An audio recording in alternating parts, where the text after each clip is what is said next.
Salut, je m'appelle Baptiste. Voilà maintenant quelques mois que je me prépare à partir vivre sur les routes avec mon fidèle compagnon, Buck. On s'est lancé avec Étienne dans des travaux importants. J'ai besoin d'être si t'es dispo, Baptiste. Ouais. Pour redonner un petit coup de jeunesse sur le van et ses équipements. Je pense que c'est la meilleure place de foot ici. C'est pendant des semaines qu'on se rendait sur Beauvais pour bosser sur le camion, tout en s'adaptant plus ou moins bien aux galères qui se mettaient sur notre chemin. Celle-là, la bande noire, Davy. Baptiste, ton van est en vie. Après 3 mois de retard par rapport à la date initialement prévue, on a fini par voir le bout du tunnel. On était le 26 mars, il était enfin venu le temps pour moi de partir. J'y crois pas, ça y est, mon rêve va se réaliser.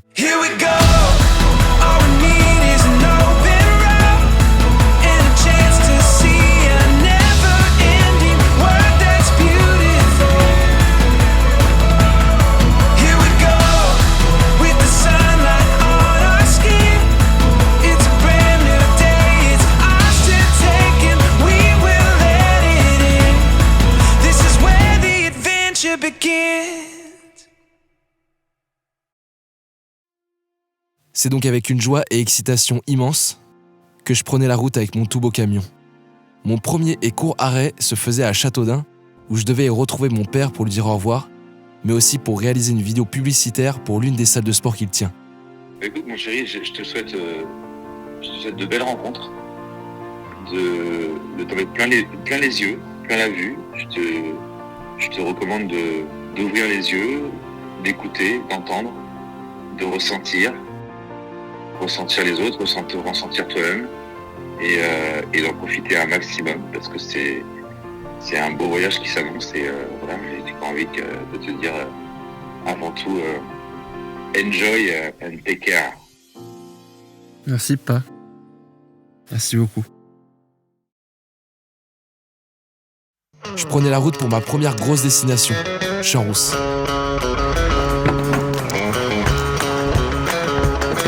En faisant mon plein d'essence, j'ai eu la malheureuse surprise de découvrir le nouveau prix du gasoil. Le prix de l'essence est en train d'atteindre des records, on le voit partout à la pompe. Ça faisait marrer mes potes que le seul moment où je décidais de partir vivre sur les routes était pendant une croissance drastique du prix du pétrole et à l'instar d'une déclaration de guerre par les Russes sur le sol européen. Les Français vont prochainement le sentir passer en allant faire le plein, non ? Mais bon, je pense que vous commencez à comprendre ma philosophie de vie. Pour moi, pas le temps d'attendre un utopique meilleur moment. Direction Champs-Rousse. Je m'empêcherai pas de vivre ce que j'ai envie, tant que ça altère pas au bonheur des autres.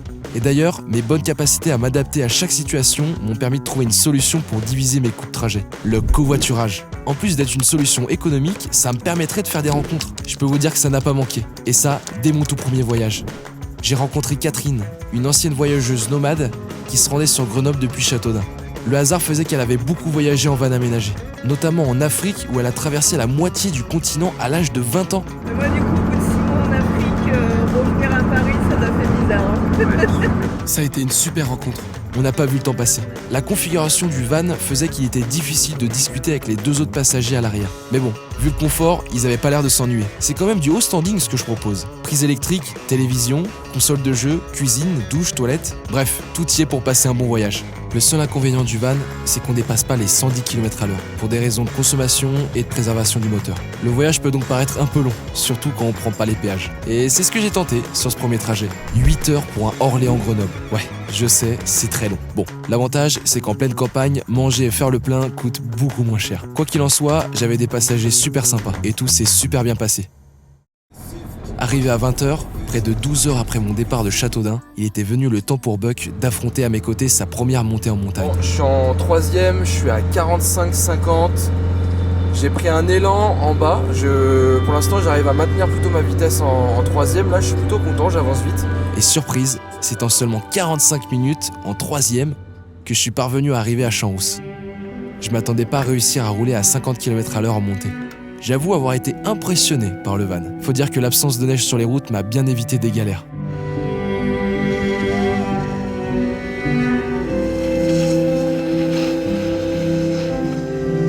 J'étais si content de retrouver l'air de la montagne. Et surtout, de retrouver une station vivante et animée après ces 2 ans si particuliers.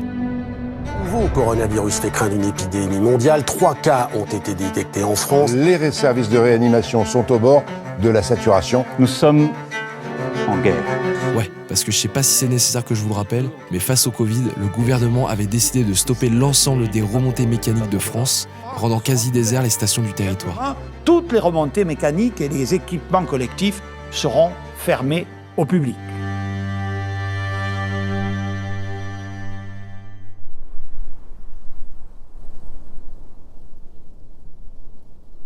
C'est quoi la piste que tu fais le plus? Je fais tout le domaine. Alors ce qui est génial avec Val là, c'est que tu vas de là à là. Si tu veux tout faire, ça te prend la journée, mais sinon tu cibles par le coin et tu peux faire des trucs sympas. Là-haut, c'est un glacier. C'est très sympa. Par contre, si c'est un jour où il y a du vent ou des trucs comme ça, c'est l'enfer. Il fait super froid. Ce désert blanc, on l'a vu avec Étienne de nos propres yeux. En janvier 2021, malgré les restrictions, on a décidé de partir prendre un grand bol d'air à Val d'Isère. Je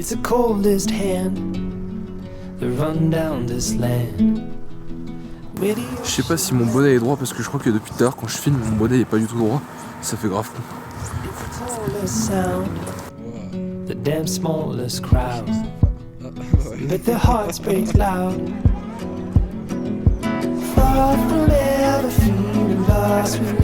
Alors ça fait énormément de bien de voir entre guillemets du monde en fait tout simplement chiller, boire une bière. Et voilà, Val d'Isère, welcome back. C'était super frustrant de ne pas pouvoir monter et descendre glisser sur les pistes.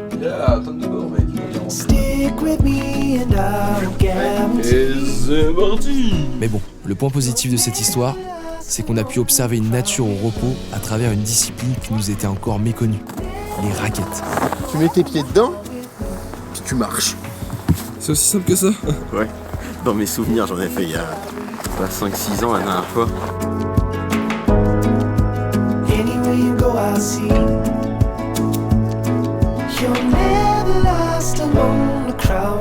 Etienne, t'es prêt ou pas? Ouais. Ça c'est la joie de vivre d'un homme ça. Il a le sourire quand même.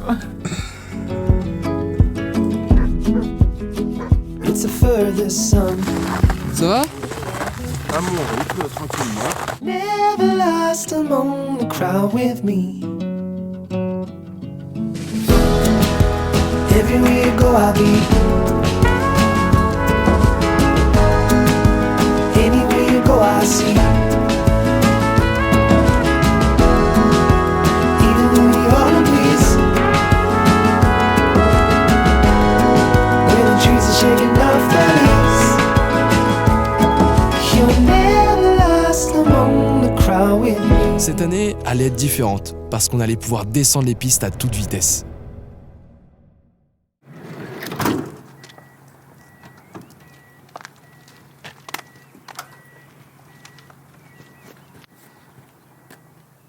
Après une bonne nuit de sommeil, il était temps de retrouver les copains à leur résidence.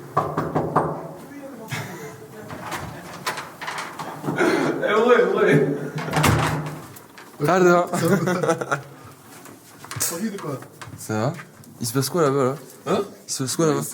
Alors, avant de partir rider, il faut bien évidemment que je vous présente la bande. Mathieu, tu vas enseigner à Clément alors?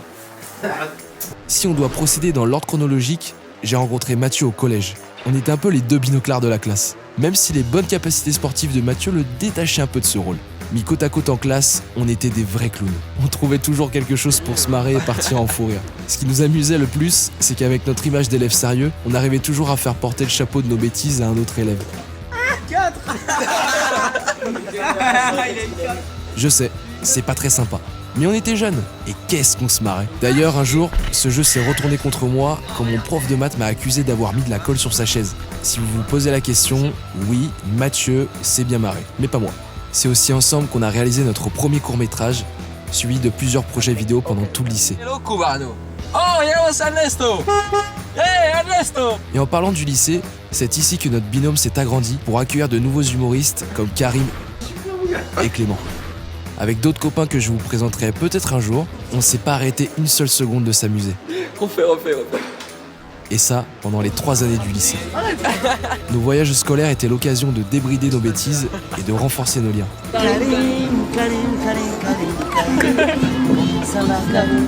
On se retrouvait aussi le mercredi après-midi, chez moi, pour animer une émission de web radio.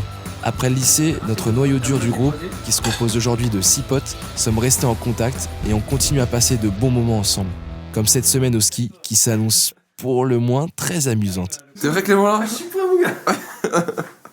Oh putain, ça Premier jour de ski là. Ça va être énorme. Oh putain, ça va être énorme. C'est bon, t'es beau Mathieu. La crème solaire. Ah j'avoue. Il faut savoir que Clément n'avait jamais skié une seule fois dans sa vie. Bon, Mathieu, tu vas enseigner à Clément alors.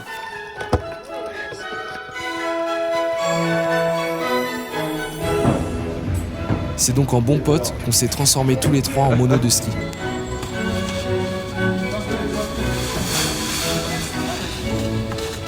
Oh putain. Et en plus, il n'a pas eu besoin longtemps de nos conseils. En 2 jours, il skiait déjà comme un chef.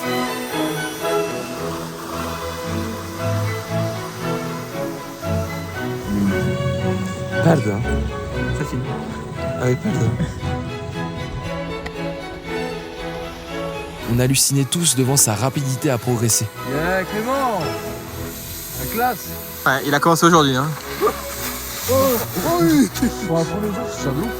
Bientôt. T'as pas de carte de ski, mais ils peuvent pas le détecter. Bah si, je crois qu'en fait, il y a...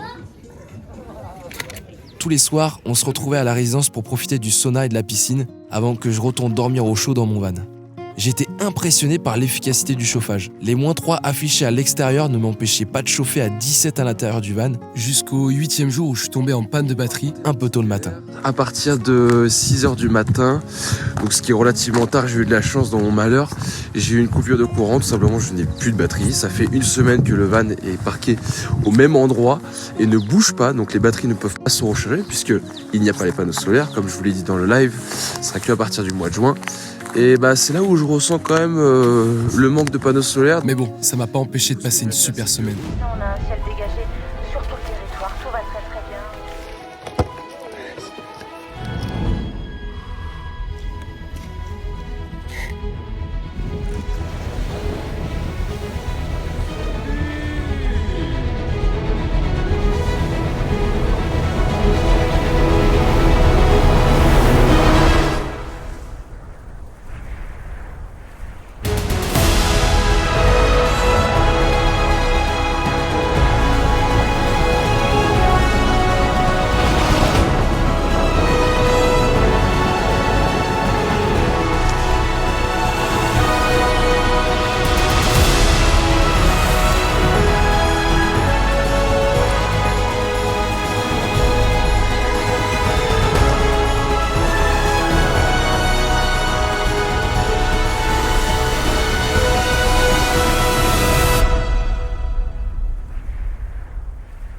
Le temps était splendide, personne sur les pistes, la nourriture, bon, je vous en parle même pas.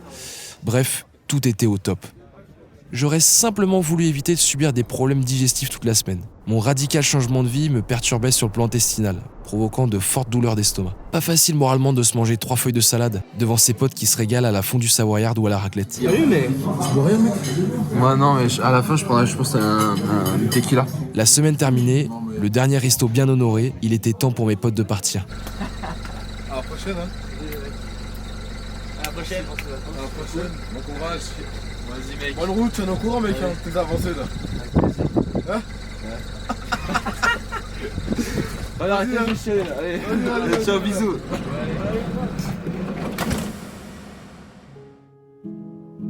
Ça y est, j'allais véritablement me retrouver seul. Livré à moi-même dans ce mode de vie si particulier. Sous le conseil de plusieurs amis, j'ai commencé à tenir un journal de bord dans lequel j'écrirais les péripéties de mon voyage. Les premiers mots que j'y ai inscrits n'ont pas été les plus joyeux. D'une étrange manière, je ressentais de la tristesse. Pourtant, je commençais à peine à vivre mon rêve. Si je dois vraiment être objectif, je pense que ça s'explique par le fait que j'ai perdu toutes mes habitudes. J'ai plus la piscine à côté de chez moi pour me défouler. Chaque jour, je dois trouver un nouvel endroit où dormir. Les tâches quotidiennes sont différentes d'une vie en maison. Enfin bref, vous avez compris l'idée. Tout ça, additionné à un sentiment de solitude que j'ai peut-être sous-estimé.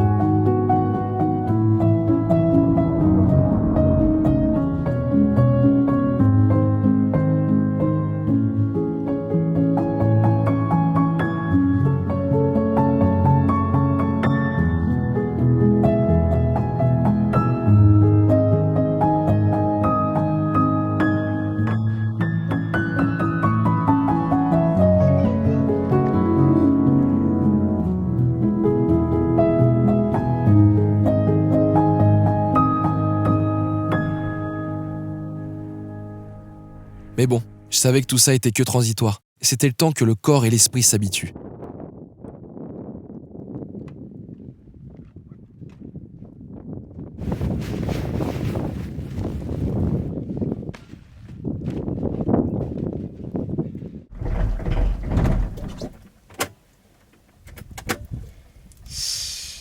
Quatrième fois.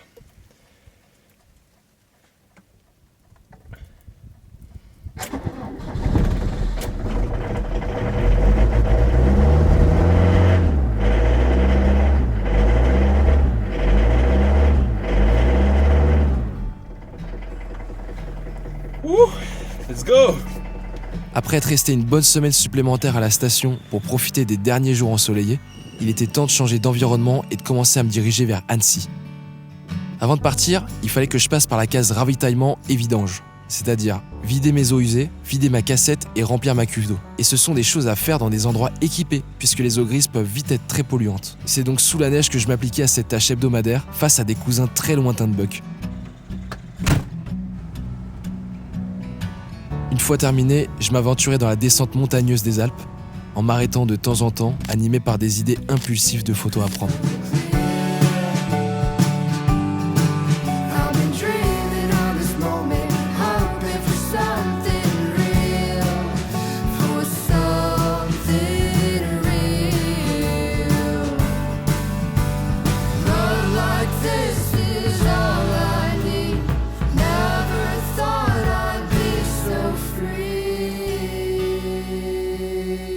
J'avais quand même de la chance. J'étais resté 15 jours à la montagne et j'avais pas eu une seule galère de neige sur les routes.